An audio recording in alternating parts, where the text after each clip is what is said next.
Bonjour Georgiana, comment ça va? Bonjour Eddie, heureuse de te voir. Moi aussi, Georgiana, tu es une personne référence dans le domaine des ressources humaines. Et je sais qu'à plusieurs reprises, les derniers mois, depuis qu'on a commencé à entendre parler du COVID et que les gens travaillent de chez eux, donc on t'a interviewé plusieurs fois sur TVA, LCN. J'aimerais avoir un bref aperçu de la situation aujourd'hui. En fait, oui, je suis passionnée par le sujet, c'est pour cela que je suis toujours intéressée à apprendre plus. Je te rappelle, l'année dernière, en mars, on a eu un changement drastique. Une grande partie des gens sont allés travailler à la maison. Quand je dis une grande partie, en fait, c'est 38%. Statistique Canada nous montre qu'on a sauté des 4% à télétravail à 38%. Ces gens-là, aujourd'hui, ils continuent de travailler à la maison d'une manière ou une autre. Ça a changé un petit peu, c'est pas la même chose, mais pas à 100%. OK, mais tu parles de 38%, donc on est passé de 4% de gens qui travaillaient avant le COVID versus 38% de gens qui travaillent de chez eux depuis que le COVID a commencé. Et comment tu ressens ça sur le comportement des gens au travail? C'est plus difficile de quantifier le changement de comportement, mais c'était sans précédent et complètement nouveau pour nous. Donc, au début, on a dû s'habituer, on était forcé de s'habituer. Côté technologie, je pense qu'on l'a bien fait. On était prêt à le faire, mais après, avec le temps, un an et demi, absolument, il y a dû avoir un changement dans le comportement des gens. Moi, ce que j'avais remarqué, selon les statistiques, par exemple, les gens sont plus productifs quand ils travaillent à la maison. OK. Aussi, ils travaillent, certains, plus d'heures par semaine, parce qu'on est à la maison, c'est plus facile de se connecter à notre ordinateur. Il y a des cas de santé de maladie mentale qui sont en hausse. Okay. On voit également un choix différent de location. Et ça, c'est ton sujet, en fait. Ah ben évidemment, écoute, Georgiana, c'est sûr que depuis que le COVID a commencé, on a senti vraiment une migration vers les banlieues. Donc, les gens qui habitaient plus au centre-ville ou dans les environs proches du centre-ville, on les a vus vraiment quitter le centre-ville pour aller dans des espaces plus vastes.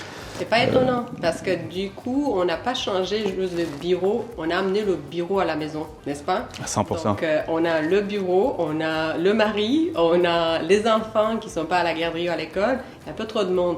Donc, je ne suis pas étonnée que les gens décidaient, surtout ceux qui avaient une famille, de sortir vers un espace plus grand, soit une maison ou autre chose à l'extérieur des villes qui sont connues pour être... Absolument, juste pas avoir un espace de bureau à la maison, une plus grande cour, juste pour respirer un peu.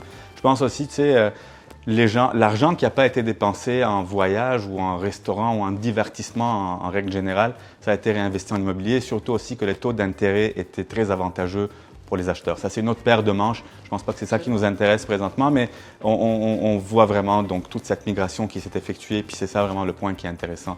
Maintenant, on commence avec les vaccins, donc on est pas mal rendu, tu sais, tout le monde est pas mal vacciné 2 fois. On commence à sentir que voilà, le retour au travail se prépare. Est-ce que la tendance de travailler toujours à la maison, est-ce qu'elle va continuer à rester ou tu penses qu'on va retourner vraiment complètement au bureau?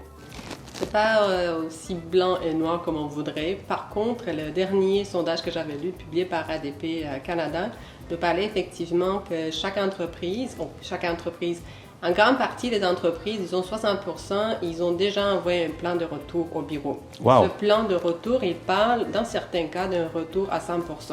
4 sur 10, Ouf. Ils ont décidé de retourner à 5 jours par semaine. Est-ce que ça fait le bonheur des employés ou...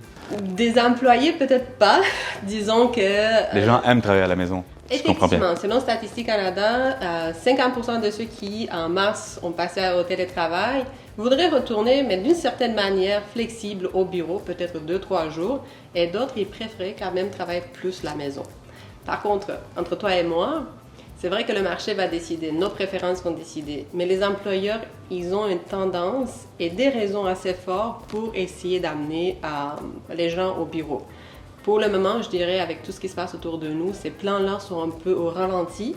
D'ailleurs, c'est la recommandation du gouvernement aussi pour arrêter un petit peu. Mais en 2022, on va peut-être voir un peu plus de mouvement dans cette direction-là. Je dirais l'avenir, il se projette un peu plus hybride, flexible, progressif, mais on est vraiment curieux de voir qu'est-ce qui va se passer. En fait, ce que tu me dis, ça me rassure beaucoup parce qu'il y a beaucoup de personnes qui me poses la question, parce que cette ruée vers la banlieue, donc est-ce que ça va finir par s'effondrer? Est-ce que tous les gens qui ont acheté à l'extérieur de Montréal, est-ce qu'il y aura un jour où ils diront, OK, ben c'est trop loin parce que là, je reprends le trafic à chaque matin, il faut que je fasse le chemin, le trajet vers le travail. On a peur d'avoir mal acheté parce que c'était juste pour satisfaire un besoin temporaire, mais si ce besoin n'est plus là, est-ce qu'on va retourner, on va quitter nos maisons de banlieue pour revenir plus en ville? Mais là, si tu me dis que on va aller peut-être vers quelque chose d'hybride, je pense que, donc... Tu fais un très bon point, mais finalement, le télétravail, c'est pas pour tout le monde. Certains individus vont peut-être bénéficier s'ils retournent au bureau. Mais il y en a d'autres, je dirais plutôt ceux qui ont une famille, qui ont réussi à trouver un équilibre entre la vie privée, la vie de travail, maison. Ils sont prêts à défendre cette liberté ou cet équilibre trouvé, même s'ils doivent quitter le poste actuel puis aller vers une autre entreprise. Donc c'est vraiment très intéressant, c'est ce qui va se passer en 2022. Je pense qu'on va être là tous ensemble pour suivre les tendances. Merci Georgiana, c'était vraiment intéressant de discuter avec toi. À la prochaine. À la prochaine. Merci beaucoup.